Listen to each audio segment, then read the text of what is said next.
Hardcore, the Human Design Podcast. Welcome back, guys, to Hardcore, the podcast with human design people talking about human design. I'm Chell. That's Miko. Say hey, girl. Hey. Hey. Beautiful. She asked me if I wanted to do the intro today and probably had no idea this is what I was going to do. So love that for us. Exactly. Yep. Starting out the podcast with laughing. Okay. As per usual, tell us a little bit about your week before we get hardcore into today's hardcore topic. So my week was relatively uneventful. I've been working.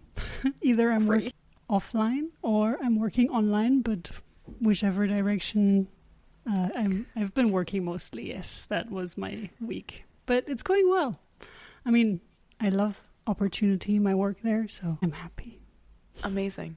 What about you? I can relate. I've also been working a metric shit ton. That is an actual measurement of time and weight. Yeah, more so than I have in probably like the last couple of years. So it's definitely been an interesting transition, but I don't feel burnt out, which I feel like is huge, right? Like it's still life-giving. We were actually just talking about it before I hopped on. I feel like my days off are harder because it's harder for me to disconnect, I think, because there's still so much that needs to be done in like the work environment. And then it's also really hard because my days off aren't consecutive. It's Monday, Wednesday, not 2 days in a row. So the Tuesday feels really challenging in between those two. So I'm learning how to make it feel less challenging going forward. But yeah, that's where I'm at. So yeah. So what I've heard in Saudi Arabia, for example, is that many only have 1 day off.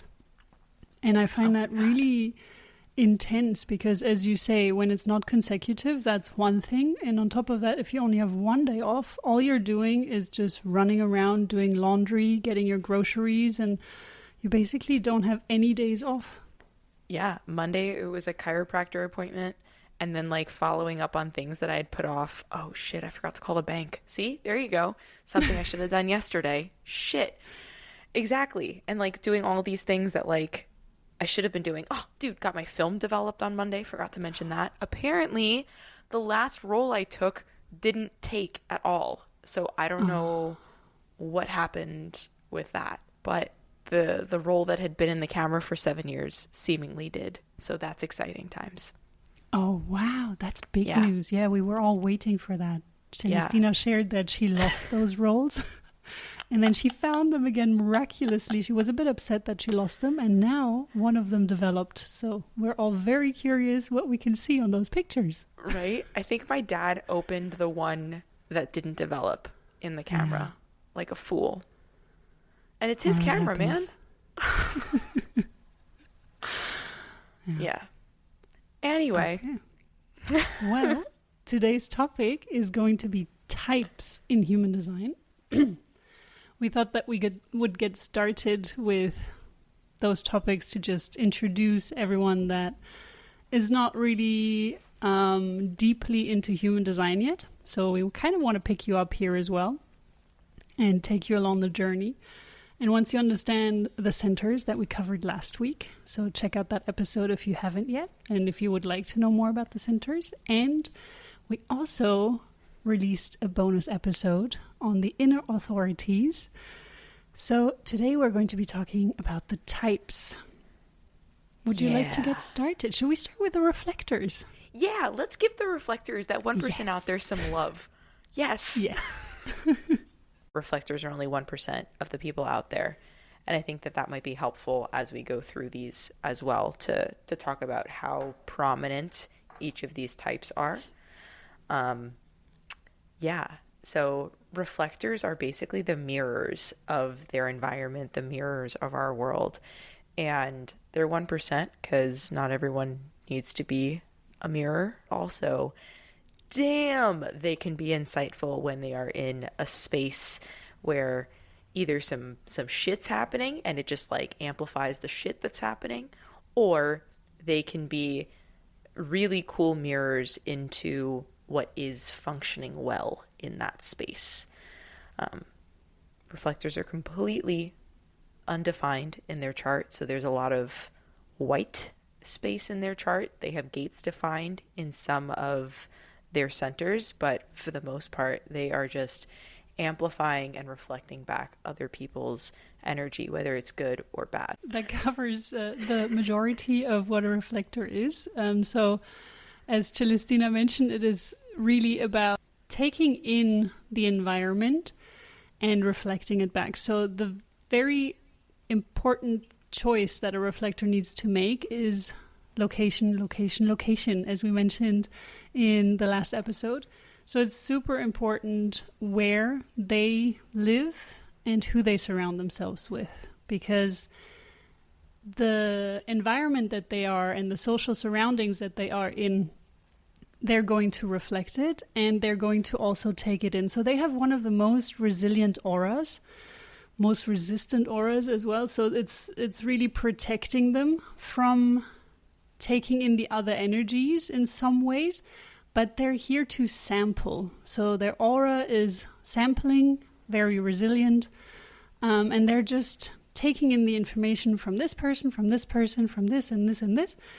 And if they are if they're really living this type, then they're also very insightful. So they really get other people. And there is a lot of wisdom in them, but it really needs to be recognized. And when the reflector is being recognized, they're a huge source of wisdom.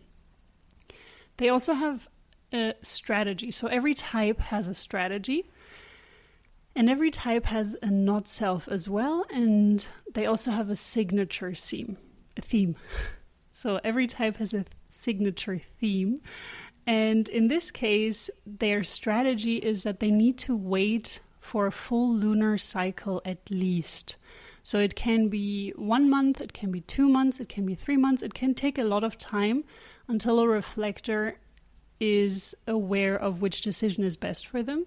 So they need to really get comfortable with saying, hey, let me get back to you on that. Or just give me some time before making this decision. And this also goes regarding the people that they surround themselves with. So they really need time before deciding, okay, this person is for me, this person is not for me. This doesn't have to just be romantic relationships. It can be any type of person. It also it's for major decisions. It's not about the small decisions in life of what do you want to eat today, but it's really about the big changes in life. So really just taking it slow, understanding your hanging gates. So you only have hanging gates in your chart if you're a reflector. And really understanding which gates are hanging and how the lunar cycle is affecting you in your personal chart. Because every reflector has their own specific lunar cycle. And it will change from reflector to reflector. And the more that they understand that, sometimes it's easier for them to then understand who they are as a person, because a lot of times reflectors really feel like they don't belong in wherever they are, because they're so different and there are just so few of them. So then if they feel this way and if they're living in their not self, then they will feel disappointed. So a reflector's signature theme is really about feeling curious and in awe of the world. So just think about a child who is seeing things for the very first time.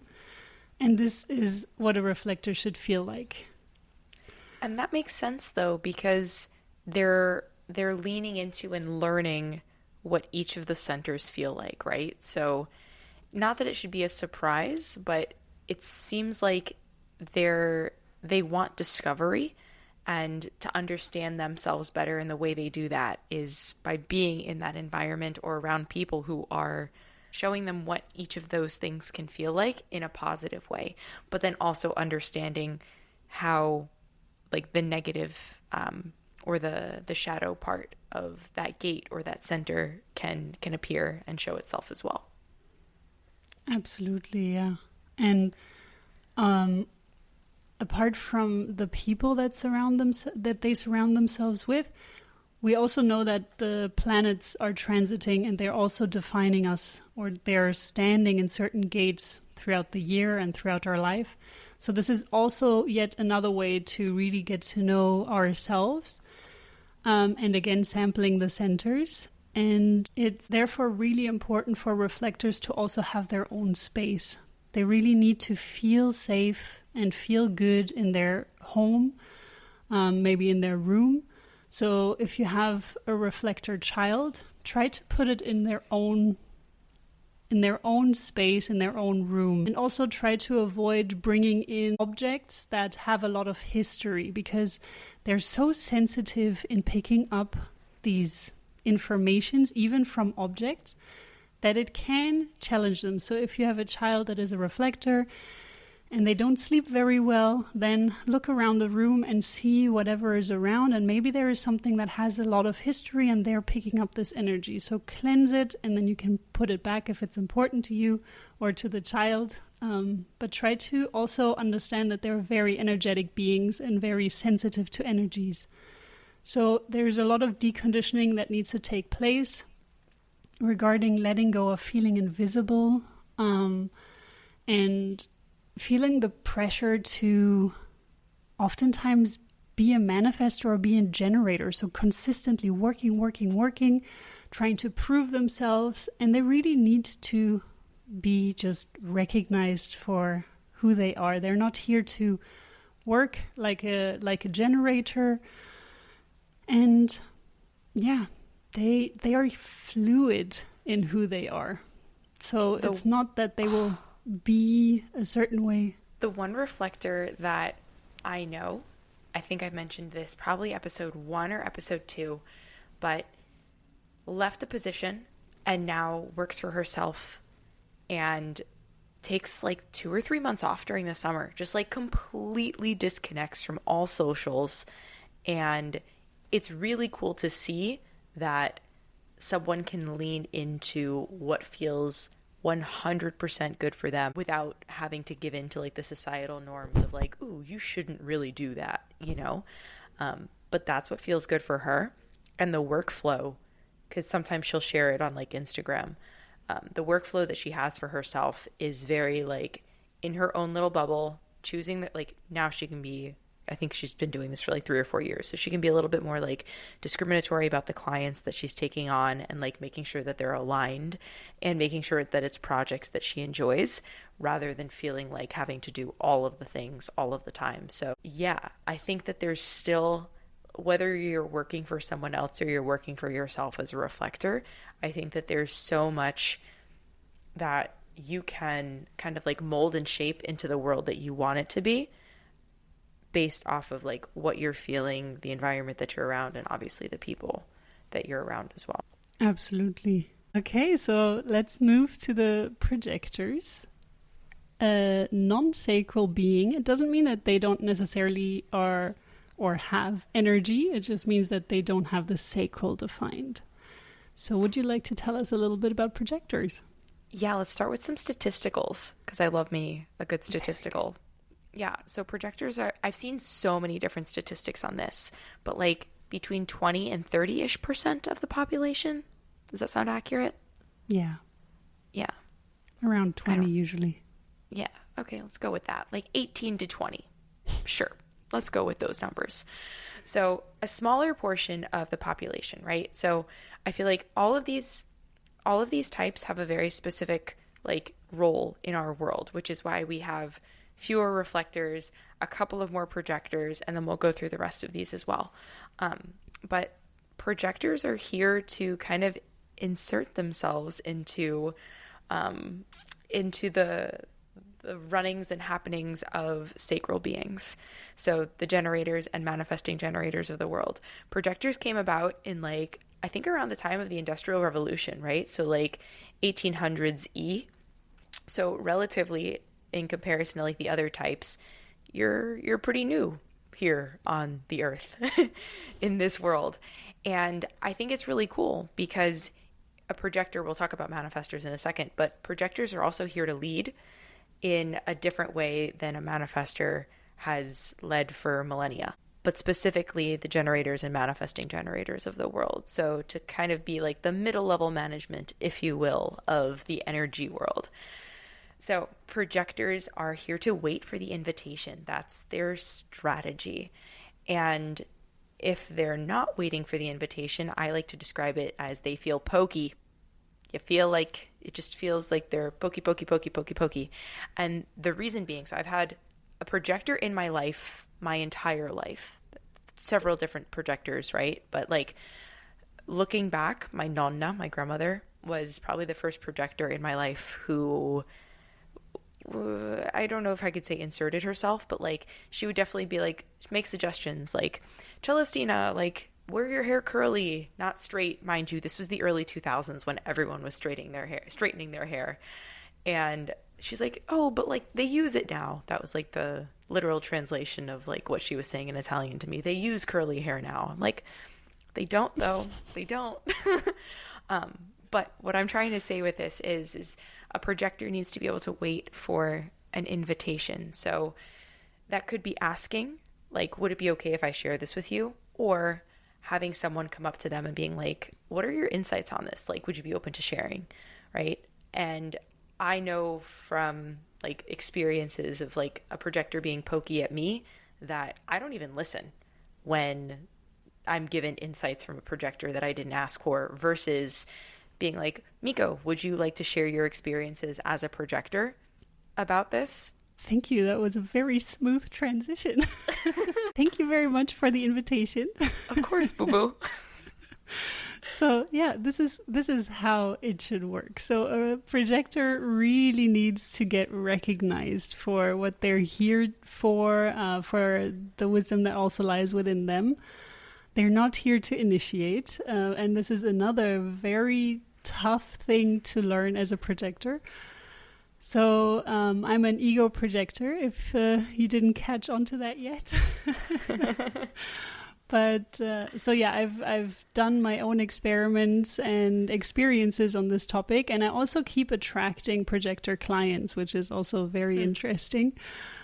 So usually when you're a human design reader or a coach or just someone in that direction of self-improvement, you start to attract the clients. It's not just self-improvement, but also health and things like this, that you start to attract the clients that show you things about yourself as well. So I believe that everyone that comes into your life teaches you things about you, and especially when you're in this field, I feel like there are a lot of every client that comes to me is also showing me something about myself.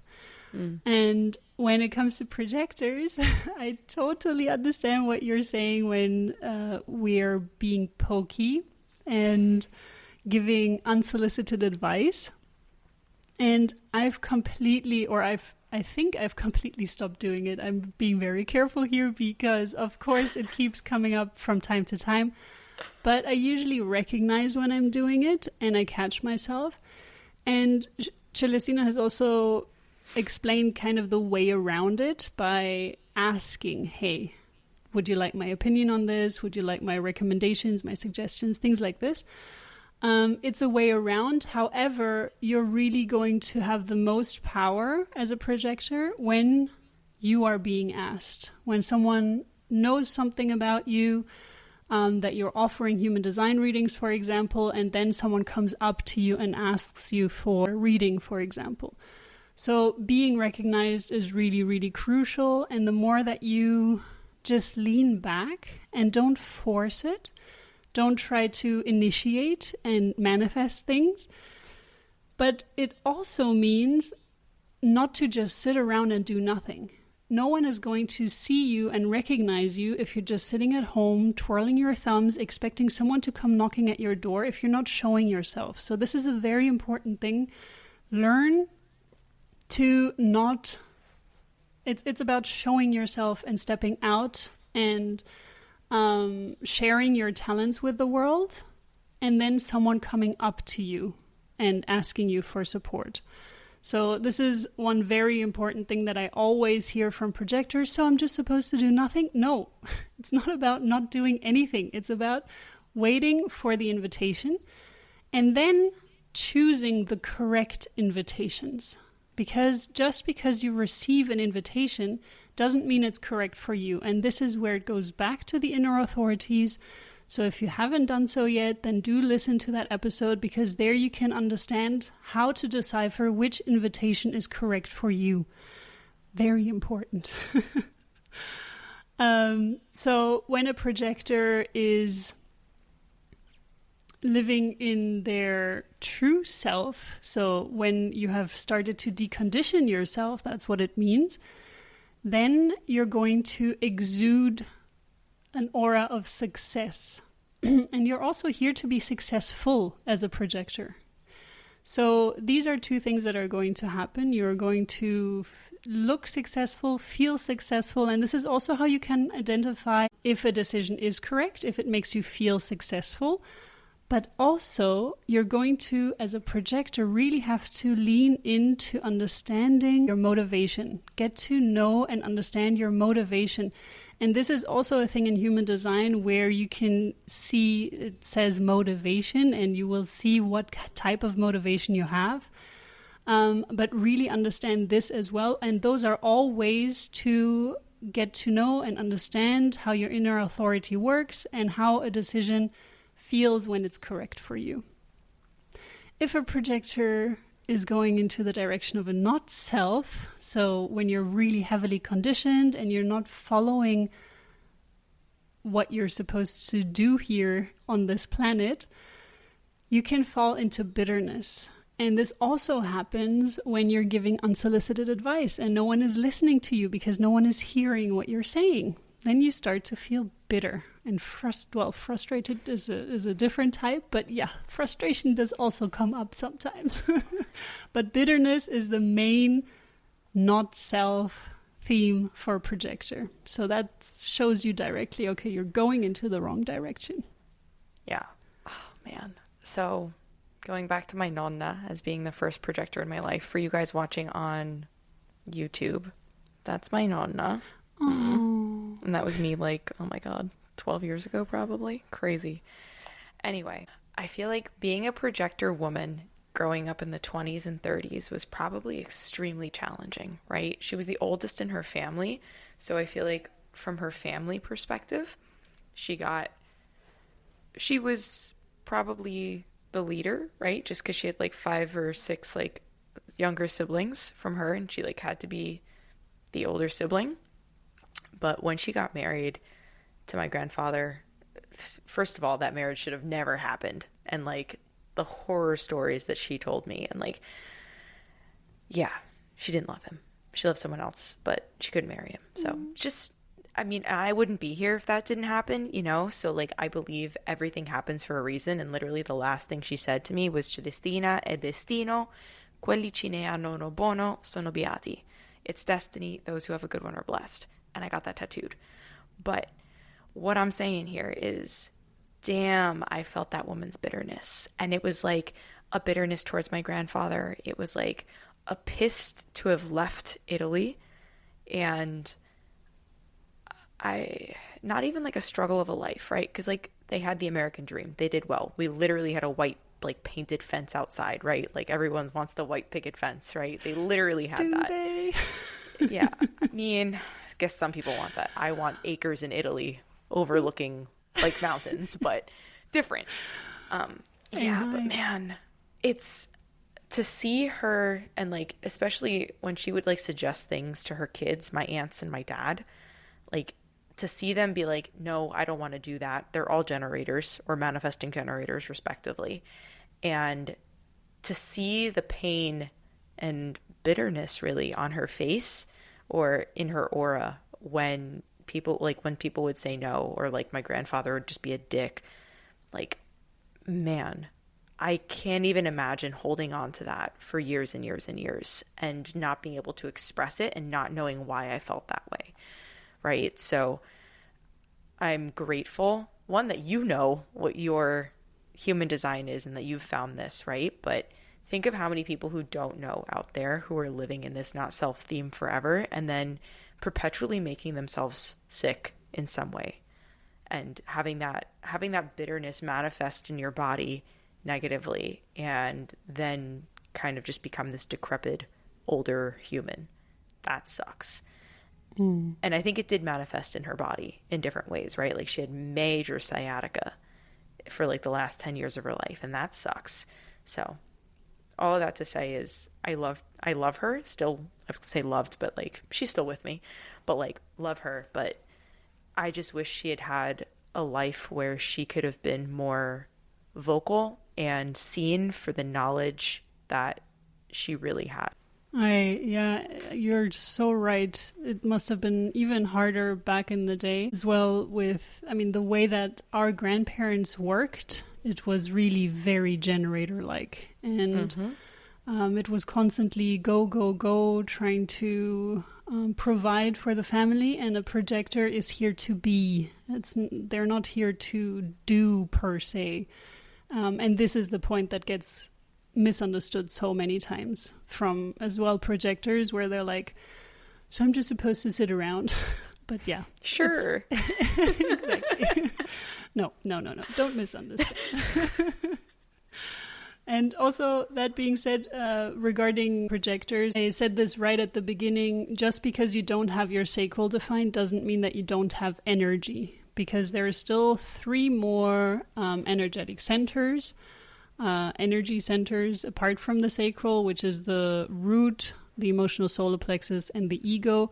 So all these 3 still provide you with a lot of energy, even if you just have one defined, but you just need to understand how to use that energy, because they are expressing themselves in very different ways. The sacral has the most consistent form of energy, the most durable form of energy, if they're doing things that are satisfying to them. That's a big if. So even if you have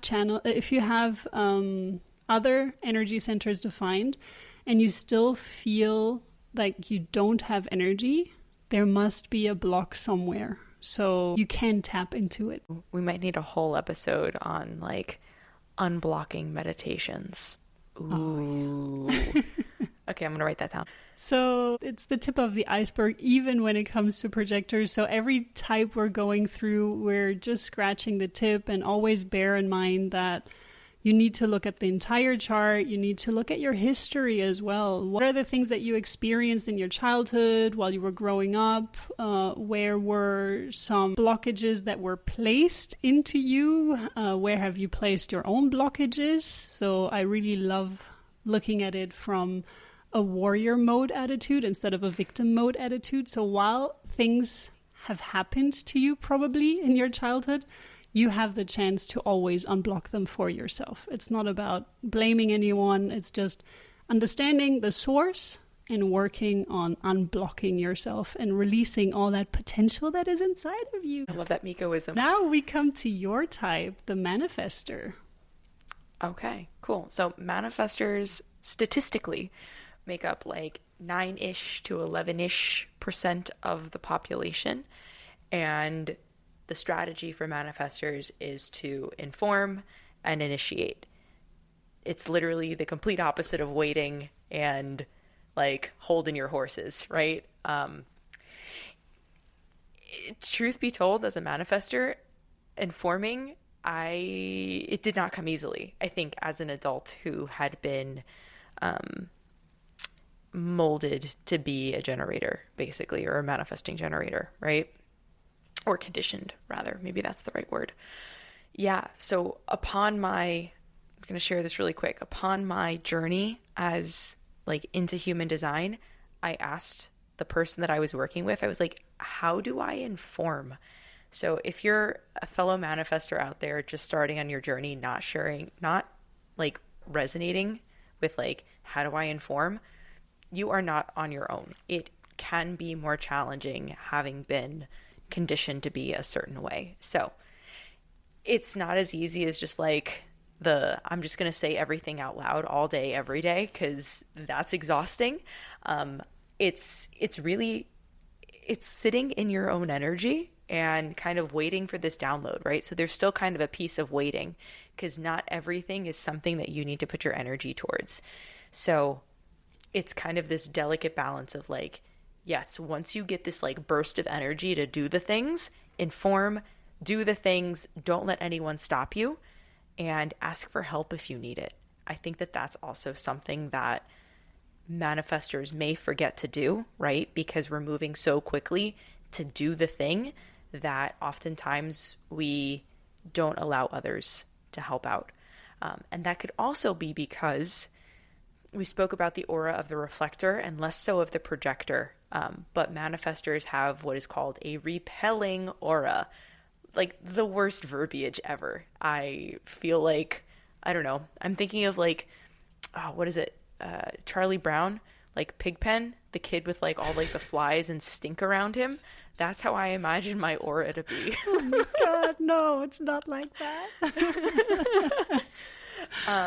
But this repelling aura is kind of a protection for manifestors, right? Because manifestors are out there doing the thing and oftentimes bringing something into this world that didn't exist. For example, Ra, the splenic manifestor who brought human design into this world, right? Like this, he got this epic download and he was all like, ooh, let me write this down. This sounds really interesting. Brings it out into the world. And only now, 25, 30-ish years later, is it really becoming more and more common in our world, in our sphere. And that's not to say that it wasn't impactful at the time that he downloaded it. It just wasn't necessarily the right time for the biggest impact. And that is why I think in part the manifestor has this repelling aura. It doesn't feel like a big hug. Manifesting generators and generators oftentimes feel like a nice big hug. I can tell you for a fact I do not feel like a big hug. And it's because we're bringing things into the world that can be scary. And it's kind of this like protection mechanism where if it's not something that is for people at that time, that's okay. And our aura, for the most part, will protect us as a manifestor. But with anything, there's more pieces to your chart than that. So take that with little grainy poo of salt, because there's definitely more factors that can influence that. But yeah, whew, I don't think I feel like a big hug. You said yes, but I don't think I do. I feel like a manifestor's aura is very repelling to most of the world. Let's say it like this. So the people that get close to you, I still feel your warmth. I still feel like you do have this Care Bear energy about you, but you also let me in a way. Yeah. So maybe it's also your Italian genes. No, but I feel like a manifestor has a repelling energy or closed energy. Yeah. I prefer to use closed because when I also let Celestina walk in front of us. So when we're doing the retreats and we're walking through the streets of a city, I let her walk in front of me because she has this aura and she pushes people out of the way with her aura. It really works. I think we were waiting for the train in Karlsruhe in the south of Germany. And I was like, oh, there were like people like trying to like pass things out like on the way to your track. And I was like, yes. Dude, watch me. If I walk by them, they're not going to talk to me at all. And she's like, no way. And I was like, wanna bet? So I like walked right by them. They didn't even talk to me. She walks right by. I don't know if they talk to you or not, but I have RBF constantly, which kind of works in my benefit. I think I stayed close enough to you. No, but it's so this is why I prefer using closed aura, because you get to open it for certain people or certain things or situations. But your aura does push people away because you're here to make an impact. You're here to stand out, revolutionize things partially. You're here to manifest things into the world. So every manifestor has a defined throat, a motor connected to this throat. So this is what makes them a manifestor. And they don't have the sacral defined, which makes them a manifestor and not a manifesting generator. What is important to also understand about the manifestors is that they have this anger residing in them. So when this is the not self theme of a manifestor. So while Celestina can be very cuddly, you don't want to get on her bad side. Yeah, don't piss me off. But actually, which is also fascinating because I don't really feel that part so much in you. I think it comes out, yes, when when you feel like you can't make an impact, or also when you really want to do something, when you really have set your heart to something and then something or someone is standing in the way. Yeah, I think that the anger piece really surprised me when I found out about that as a not self theme. Perhaps it's because I was raised by two MGs, and I think my anger, rather than manifesting itself as like wanting to punch a wall anger, although I feel like women in general kind of subdue anger. Maybe that's a bit societally, but I was also raised by two MGs. So I think it presents itself more as frustration and like annoyance rather than like outright anger.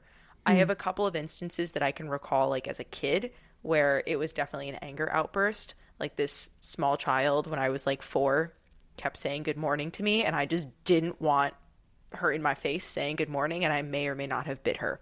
So that escalated quickly. Plausible deniability, may or may not have done that. God. Okay. Good. Let's move on from the bodily harm. No, you were 4. It's okay. I was 4. Yeah, I was just living my best little manifestor loud person life. But I think as an adult, I don't see it really manifest as much. I do when I get angry. I say the same thing over and over again until it's out of my system, I find. And I have to like verbally expel it out of me unless it just builds up inside.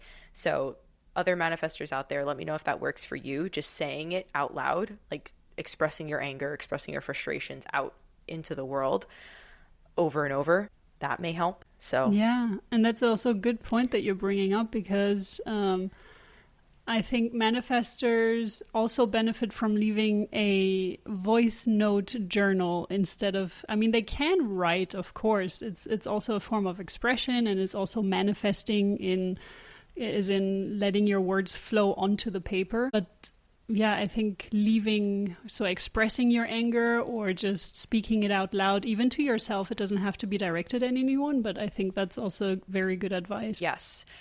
What I've found to be really helpful is, so the Google Docs app on your phone, so like if you download that, you can voice to text in it. So as a manifestor, I've found that to be really helpful, because oftentimes I don't like going back to listen to audio messages, but if it can record the audio that I'm just saying, and then it'll like generate the text for me, I find that to be a game changer. So if I want to go back, I can just read through it or have my like highlight it and have my computer read it back for me. I find that to be super helpful. Perfect. So the signature theme of a manifestor is feeling at peace. I can tell you that I hate starting my mornings with other people in my morning. Like that is my least favorite thing in the world as a manifestor. And especially since I like learned about the piece of it, Piece of it.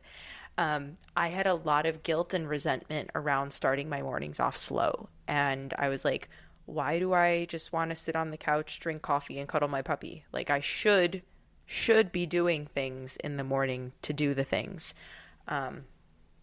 Yeah, no, I don't even care anymore. That's my life now. Like if I don't start my morning like cuddled up with my puppy on the couch, watching some ridiculousness on TV with my warm coffee, frothed milk in hand, it's not a good day. And yeah, and my best days start out like that. So find what your morning piece is, or find what your like how to start your day in peace, and the rest of your day, no matter how crazy it is, at least you've had that morning to yourself and that slow ritual for yourself. Game changer for ye old manifestor. Totally. Another thing is also that what a manifested child often likes to do is to really experiment and try everything out. They want to be part of the action. They want to climb that wall or climb that tree. And manifestor kids, you should give them the benefit of the doubt. So just give them the chance to try it. They may fall, yes, they may hurt themselves, so don't maybe choose the highest tree, but usually they're very stable and very safe in their actions. So give them that freedom as long as you teach them to inform before doing that. So if they tell you, hey, I want to go climb that tree, let them. I mean, of course, look after them and things like that, but they have this power and this safety inside of them usually. Yeah. One more thing I would like to mention when it comes to the manifestors is also what you have kind of touched on already, regarding making the right decisions and waiting for which decision to take action on. And this is very, very important, especially if you have the emotional solar plexus defined as a manifestor. You need to wait. And also if you are a split definition, this is also a very big thing. When you're a split, you just need longer to digest and really to integrate it into your system to understand which decision is correct for you to act on. And then you can make a list of who's going to be impacted by this decision. And then you go and you inform these people. This is a little hack that I find very helpful when it comes to manifestors, that they understand, okay, this is the action I want to take. And these are the people that are going to be impacted by that action. I need to go inform these people. You're not asking for permission. You're not asking for permission. Very important. You're just telling them, hey, this is what I'm going to do. And this way, you're going to just feel less resistance on your path. And you're also probably going to find people who are willing and wanting to help you on your path. Ooh, dude. So giving you guys a little life update, the position that I'm in right now, I'm getting a lot of, this is like work related, right? So like I'm getting a lot of, not necessarily backlash, but a lot of like pressure and stress from the people who own the restaurant, like to meet money goals and money deadlines. And like, yeah, I get that. But also like in a period of transition where other things need to happen and take precedence, and like rebuilding a team and rebuilding systems and structures, I feel like the money piece of it should be at least kind of lower on the totem pole. So it's very interesting to go back to them and be like, hey guys, this is what I'm doing. This is my plan. But also not negate like, yeah, I understand that that's important to you. But also this is taking precedence. I'm doing this, FYI. See you next week when we chat. So now you can see the repelling aura sometimes, because it can be quite shocking to other people to just be told, okay, that's how it is, period. I happy sandwiched it. I was like, oh, I really appreciate your insights and your concern about us going over budget. And then I was like, I'm doing this, and this, and this. Oh, and really the end goal is to make more money, not to take away my staff. So yeah, there you go. It's all about the packaging. Every time. Happy sandwich, man. Happy sandwich. Oh, very good. Okay, let's move on to the manifesting generators. All right. MGs. I feel like generators in general make up like 40-ish. No, more, sorry. 60-ish% of the population. Math. Yeah, even 60, 70-ish. 70 depend. I mean, yeah, something around those lines. Yeah, so that's all the generator types like squished together. That's not just MGs. I just want to be super clear on that. But yeah, manifesting generators are quite literally a combination of ye olde generator and ye olde manifestor squished together to do the things and to do them quickly. And if you've ever seen an MG in action, it's like an Energizer bunny going around doing the things when they have the energy for it and when they're stoked about doing something, right? I feel like that's the distinction that we keep making here for sacral beings. It's when you're stoked on something, you can just do it and have all of the energy for it. So manifesting generators are here to respond to something, then inform on that, and then take initiative on that, right? So it's a kind of this threefold process for manifesting generators. Yes, you have the capability to inform and to do the things, but it needs to be done in response to something to have the greatest impact. I've seen MGs out there kind of just create something because they wanted to do it, and then they're like, wait, why isn't it selling? I'm like, boo-boo kitten. Did you ask if anyone needed this? Did anyone ask for it? No? Well, that's why. So it's very different than being a manifester, where for me it's like waiting for a download, but for an MG it still needs to be in response to something. And like that means that you can be sharing. So similar how Miko was saying about like projectors, right? Like you can still share your wisdom and knowledge. Someone may then ask you a question in response to that, and maybe that question sparks something within you to either respond to it, or maybe that's creating something like tangible in response to it. Maybe that's a program, right? I'm just work with a lot of entrepreneurs, so that's like where my mind goes directly. Response, inform, take initiative, and then create impact. And the manifesting generator can do this super fucking fast in comparison to a generator, right? Because they have the ability not only to respond, but then they can take immediate action if they're feeling that hell yes in their authority center, or sorry, hell yes in their gut, but like hell yes in whatever authority center that they have to move in and to do this project. So you little energizer bunnies out there. Yeah, I really love that you mentioned it like this, actually, because in human design, I hear it so often that manifesting generators and generators should follow the same strategy. And I don't believe in that. I believe it exactly like you just shared it, that there needs to be something to respond to. Your sacral needs something to respond to, and then you still need to inform. I think this is a major thing in manifesting generators. The other thing is you've mentioned that a manifesting generator has this energy, and they're really like Energizer bunnies, and they often juggle more than one thing. They like to have multiple projects going. They are multitaskers, unlike generators. Yes, I'm going to hear a lot about generators, maybe even complaining, hey, I'm a multitasker. And this is probably your not self theme, or your not self coming out. So we would, of course, have to look at your entire chart, but mostly manifesting generators really do thrive in multitasking and doing a lot of things at once. And generators, not so much. And the reason for that is also that generators have plateaus. So they kind of have an experience, and then they plateau. So it's just going to go along that line for a while. And they need to learn, this is generators, pure generators. They need to learn how to decipher whether that plateau is going nowhere, or whether that plateau is going to take you to the next metamorphosis. So this is really also another difference between generators and manifesting generators, where generators just have these swooshes that go up and then they plateau and then it goes up again when they're on the right path. Manifesting generators, it's more like a line, straight line up kind of thing. So they don't really have these plateau or metamorphosis moments, and they can just manifest things once they respond to it.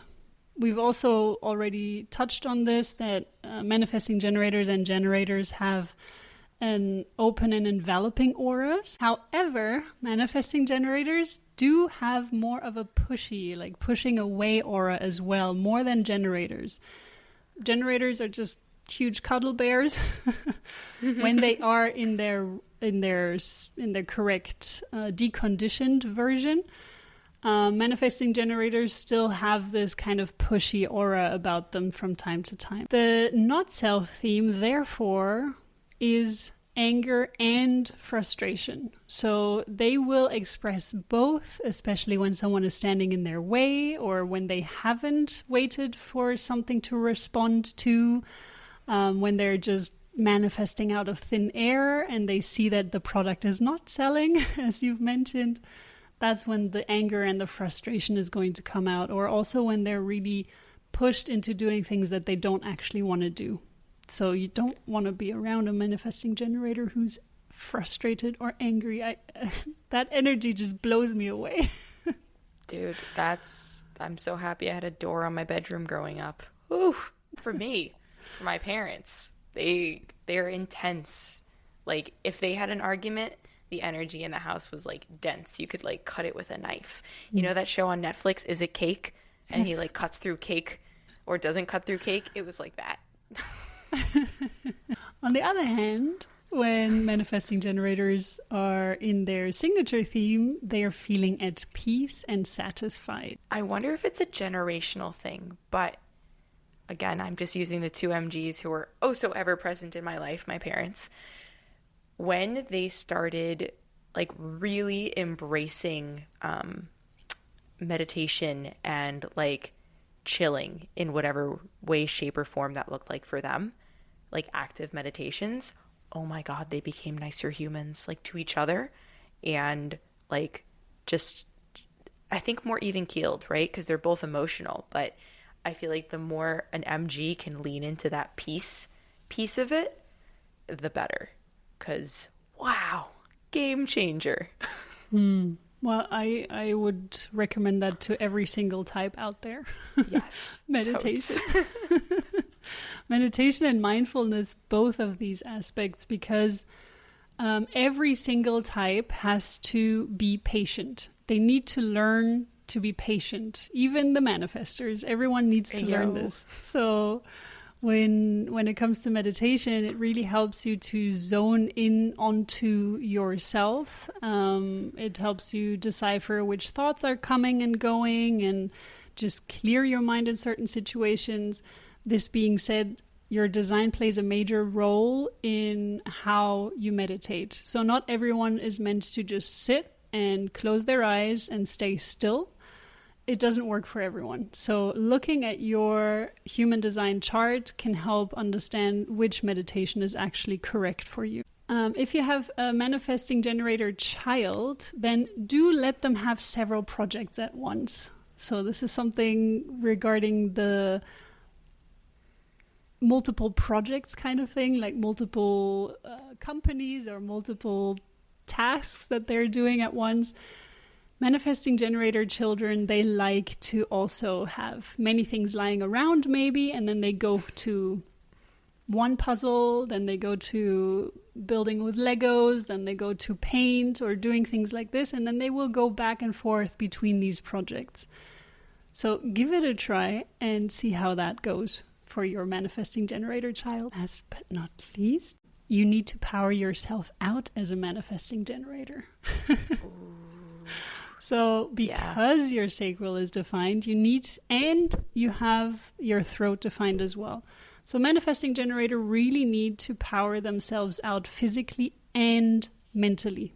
Bear that in mind as well. If you're grown up, if you have a child that is a manifesting generator, power yourself out physically and mentally. When it comes to generators, on the other hand, they don't have the throat defined. So for them, it's still super important to power themselves out. However, it is more connected to powering themselves out physically. So would you like to say something about the generators? Yeah. I think it's a completely different way of being from being an MG, right? So I think I thoroughly explained the manifesting generator before, being a collaboration of a manifestor and a generator, as the name states. But I feel like for generators, as Miko said, right, like there's a small like uptick and then a plateau, a small uptick and a plateau.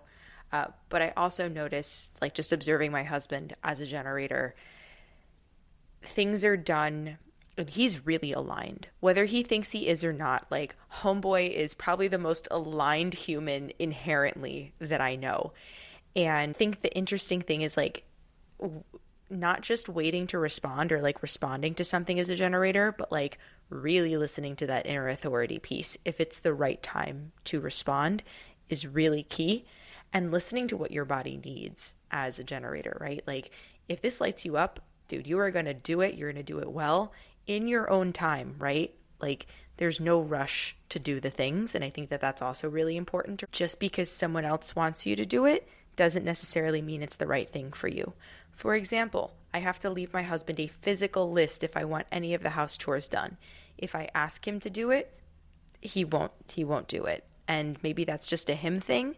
But I find that when there's a list and there's something physical for him to respond to and check off, he does a much better job of mowing our 10 by 10 foot patch of grass in the back, or vacuuming, or, you know, regular old house husband chores. Anyway, those are the things that I'm like thinking of. But when it comes to work and response, like his job is very much like middle level management, but also taking care of people. And from that POV, it's like having a love for the job, and not just having a love, or rather, I guess having a love for like the people. Maybe that's also like a different part of his, it's definitely a different part of his design. Coming out of his sacral, he's got like the, I can't remember what it is, from the spleen to the, from the sacral, spleen to the sacral, and then half like a hanging gate going to the emotional center. 59. Anyway, that's his taking care of people part. Anyway, I'm going so off topic here, but reining it back in, guys. Yeah, I think for a generator, the physical, like being exhausted at the end of the day, is super key. And actually, we talked about this in the last episode when we were talking about the sacral itself. But one, having satisfaction in what you're doing, I think is super, super key, so that you have energy to do other things that you enjoy after your workday. And then two, being able to run out that physical battery doing whatever kind of physical activity you enjoy outside of your actual workday that still brings you satisfaction, is really important, right? Those two key things, like being satisfied in what you're doing, feeling good about what you're doing, will still give you the energy so that you're not exhausted and that you can be physically active throughout the day, right? Like it's kind of that beautiful dichotomy when you can balance both of them. But that's his life, right? Have fun finding your balance. Yeah, because if you don't, you're going to feel frustrated. And this is the not self theme of generators, frustration. So here you can see the mix of manifesting generator and pure generator, feeling simply frustrated. Again, this is often something that comes up just before you step onto the next plateau. So it's important for you to differentiate between a frustration that leads to nowhere and the frustration that will take you to the next level, because it takes some time to step onto the next level. So you need to understand when to jump ship, basically, and when to stay on course. So this is one part of the manifesting of the generator, and another important part when it comes to both generators and manifesting generators. However, usually more with manifesting generators, is to ask them questions and receiving a response of yes or no. So this goes for both generators and manifesting generators.